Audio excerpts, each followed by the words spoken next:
का हो यादव जी, तोहन लोग का दिमाग अभी घुटिये में रही का चाहत बाड़ा?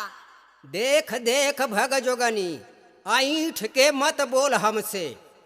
तू अपने भैंस के पड़वा के संभाल के रखा। पड़वा से बड़ियार पाड़ा तोहर लपसुआ हो गैल बा। हमार कुल खेत तहस नहस करवा देहल।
सवेरे काहे करलू झगड़वा, आई के सवेरे काहे करलू झगड़वा,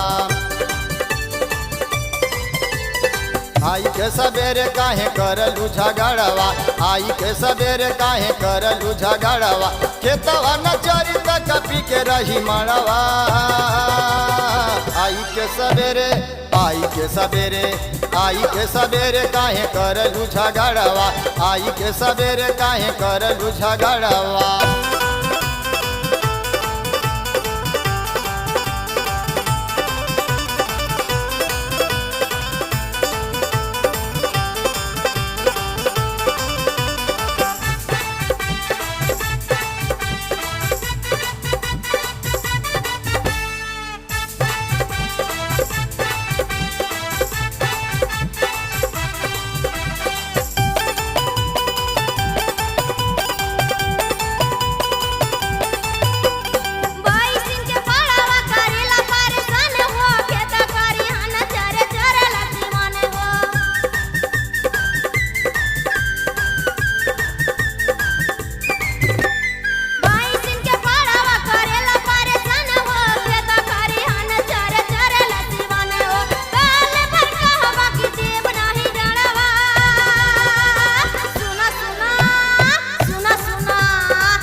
साधु और साण का कवन बठ कान हो, आई के दुआरिया दिखावा जनिशान हो।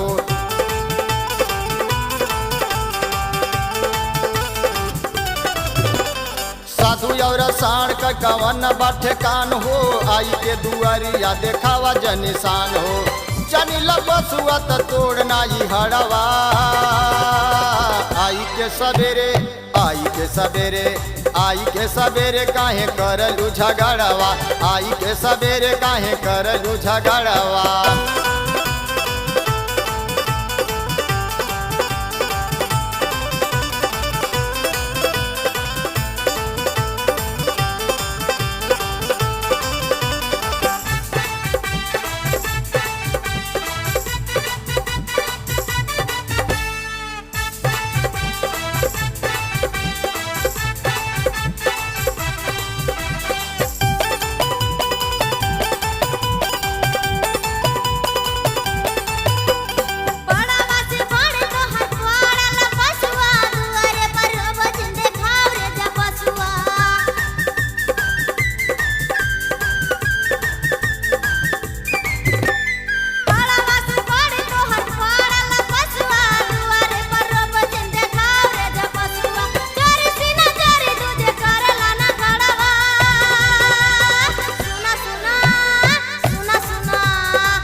सुना बेटा लपसु तू खुद के संभाला, लागता करई बा हमार मुँह काला।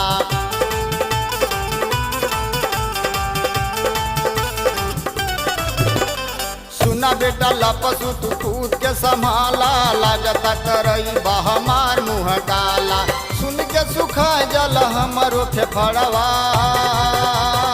आई के सवेरे आई के सवेरे आई के सवेरे काहे करलू झगड़वा, आई के सवेरे काहे करलू झगड़वा। सुना सुना यादव जी बेकार तोहर पड़वा, सुना सुना यादव जी बेकार तोहर पड़वा। सुना सुना यादव जी बेकार तोहर पड़वा, सुना सुना यादव जी बेकार तोहर पड़वा। पड़वा के रखा तू लगाई के सिकड़वा। सुना सुना सुना सुना सुना सुना यादव जी बेकार तोहर पड़वा। आई के सवेरे काहे करलू झगड़वा, सुना सुना यादव जी बेकार तोहर पड़वा। आई के सवेरे काहे करलू झगड़वा। सुना सुना यादव जी बेकार तोहर पड़वा। आई के सवेरे काहे करलू झगड़वा।